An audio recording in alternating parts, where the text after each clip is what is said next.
Welcome back, America. I'm Hugh Hewitt in Studio West, joined by my longtime friend and sponsor, Akash Chougule from the Americans for Prosperity, and Brent Gardner, who has taken over. He's getting the baton passed today. Akash, congratulations on your new job. Would you explain to people what's happening and why we're passing the baton to Brent?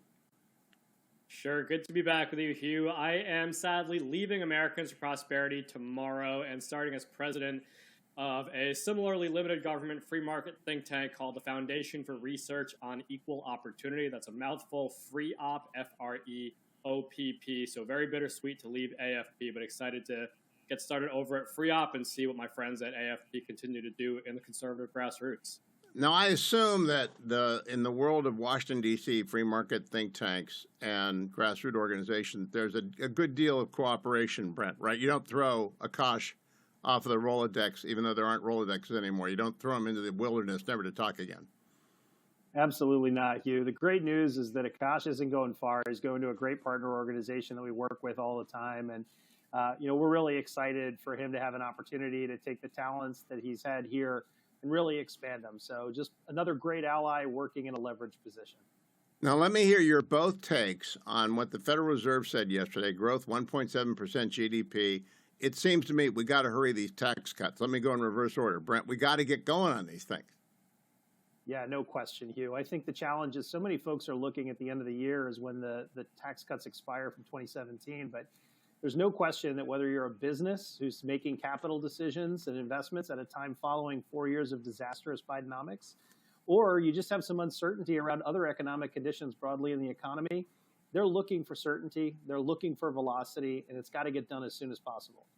And so, Akash, as you leave AFP, do you think it's set up to be done by Easter, as was told to us forever? I think that remains to be seen. It'll be important to see what kind of progress is made here in the next couple weeks before the Easter recess as far as getting the House and the Senate on the same page. I don't know that I expect the president to sign a bill into law by Easter, but we definitely want to see some level of progress, some cooperation and, legislation and details and things like that rolled out by Easter where House and Senate Republicans are on the same page. But I think, Brent hit the nail on the head. We really just need to see progress because the uncertainty itself is making the economic conditions worse. And so I think Republicans have always had this mandate to extend these tax cuts, and the urgency has just increased over the last couple of weeks. Brent, what are they arguing about? I mean, I know that there are SALT discussions about state and local income taxes. I don't think property taxes are being scaled back in their day. What are the arguments about? Yeah, I think there's a couple of things that need to be straightened out first. The first one is going to have to be what is the structure of the bill going to be? You've still got the Senate talking about two packages. You've got the House talking about one. By the time you get past April, we're able to pick up the 2 seats in Florida, which will be important to increase the majority. But as you pointed out, issues like SALT, issues like child tax credit, questions about what offsets are done, all of those are going to have a constituency in the chamber that exceed the number that could put the Republicans under the number to get the bill done. So, I think there's a lot of issues out there. The close margins make it extremely difficult. So I want to follow up on that, though. Who is doing the discussion? I'm frustrated that apparently it's staff talking to staff, talking to staff, talking to staff, and a few lobbyists in the room, and that the members are not out there talking about what the points of contention are. Yeah, look, I think we share that concern in a really big way. I think there's a strong argument to be said that they had to get done the work that they needed to fund the government before this recess. But as Akash pointed out, our expectation is when these guys return next week, it's foot to the floor, pedal to the metal. And if we don't see that, then there's cause for concern. And the millions of Americans that we talk to across the country are going to be demanding action. So hopefully we're going to see that crosstalk between the chambers. It would also be great to see the White House and Treasury get engaged like they did in 2017 and really help drive action now. Now, Cash, the mysteries of reconciliation are occult. I really don't understand how it works, but I do know that if there's more revenue, then more taxes can be cut. Secretary Burgum was on the program on Monday talking about the number of resources the United States can sell. The oil underneath the ground, the natural gas off the coast, the property that is near urban America that can be given to developers to build houses on.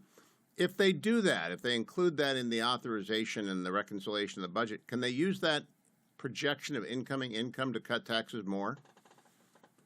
Yeah, I mean, it's kind of an open question what CBO tends to consider revenue for scorekeeping, right? There's always this question of dynamic growth and the policy baseline and all of that. But I think what you and I have discussed before, Hugh, is that CBO isn't the only thing that members of Congress need to take into account, right? There's dynamic scoring from independent budget modelers. There's, the federal government, or excuse me, the executive branch has new revenue coming in from tariffs. There's changes from regulations. As I mentioned, economic growth calculations can be different. And so the scorekeeping on this differs depending on who you ask, the Doge savings and all of that.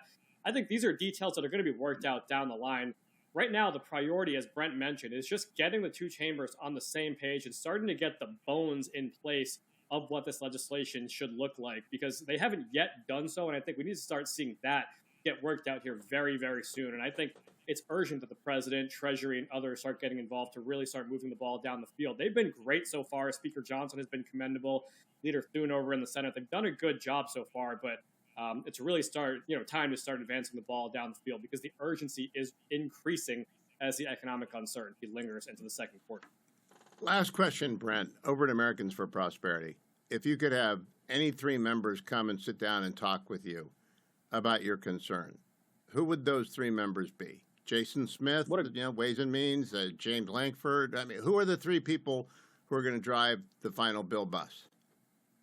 Yeah, that's a great question. We were fortunate a couple of Mondays ago to have the speaker here the day of the vote. That conversation we thought went exceptionally well. We got kind of a firsthand look. I'd have him back because I think in the new environment, passage, being secured on the funding side, he'd be an interesting person I'd want to have there.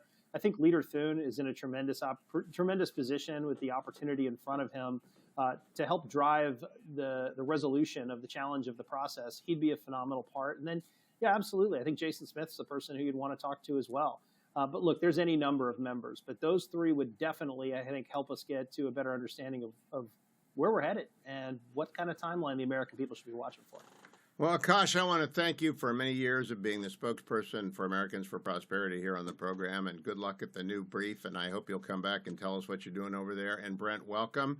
Big shoes to fill there, because Akash is always on time and always smiling. So you have a tie on, though, so you're kind of more Hugh than Akash. Akash never puts on a tie, so I'm kind of like that. So that's good. That's good. Thanks to you both, gentlemen. AmericansForProsperity.org, AFP. They're doing great work for everyone out there.